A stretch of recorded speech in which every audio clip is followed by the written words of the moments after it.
События в Ормузском проливе перешли ту грань, после которой каждое судно здесь становится мишенью, а не просто участником мировых торговых маршрутов. Несколько часов и узкий морской коридор между Ираном и Оманом превратился в зону прицельной охоты, где решения принимают не дипломаты, а люди в скоростных катерах под флагом КСИР. Чтобы понять, что именно сейчас происходит, нужно начать с того, что Иран не просто останавливает суда, он демонстративно забирает их себе. Корпус стражи Исламской революции заявляет, контейнеры-возы МСС «Франческо» под флагом Панамы и «Эпаминадес» под флагом Либерии перехвачены. Экипажам приказано следовать к иранскому побережью. В официальной формулировке КСИР эти суда-нарушители, которые якобы вмешивались в работу навигационных систем и шли без разрешений. А нарушение порядка и безопасности в Ормузском проливе объявлено их красной линией.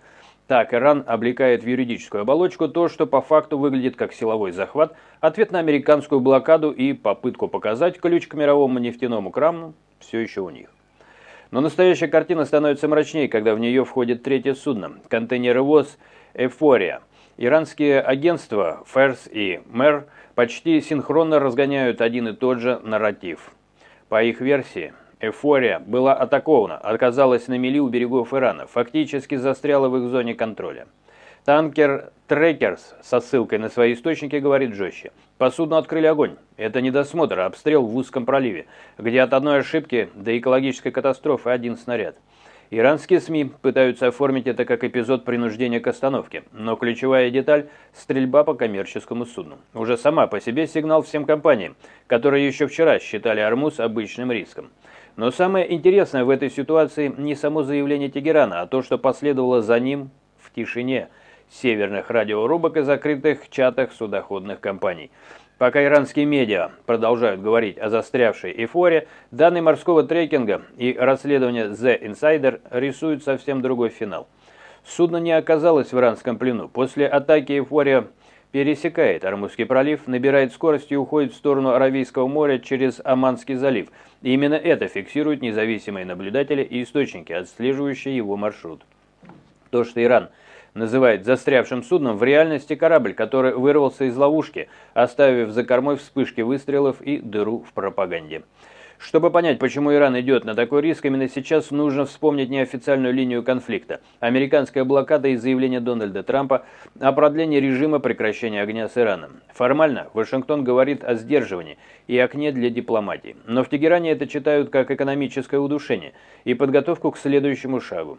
Ответ Ирана – удар по самому уязвимому месту глобальной экономики – проливу, через который идет значительная часть мировой нефти и грузовых потоков. Захват МСС «Франческо» и «Эпаминадес» в этом контексте не случайная акция, а демонстрация. Если вы перекрываете нам порты, мы будем перекрывать вам море. И здесь начинают сходиться линии, которые на первый взгляд выглядят разрозненными.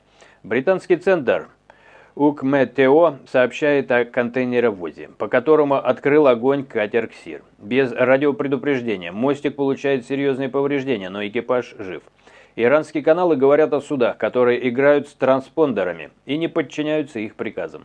Западные медиа фиксируют последовательность. Сначала обстрел одного контейнеровоза, затем атака на второе судно, затем захват двух нарушителей. Когда складываешь эти фрагменты, становится понятно, это не хаос на воде. Это выстраиваемая схема давления, где каждый следующий эпизод чуть смелее предыдущего. За закрытыми дверями сейчас решается не только судьба 3 контейнерных судов, а формат игры в Ормузе на ближайшие месяцы. Судоходные компании пересматривают маршруты и страховки, военные штабы просчитывают сценарии конвоев, а биржи уже считают риски для нефти и фрахта. Иран показал, что готов не просто останавливать корабль, а стрелять по нему. То, что эйфория все-таки вырвалась в открытое море, редкое исключение в истории пролива, который шаг за шагом превращают в инструмент шантажа. Вопрос сейчас не в том, повторится ли такой эпизод, а в том, какая сторона первой решит сопровождать грузовые суда не заявлениями, а военными кораблями.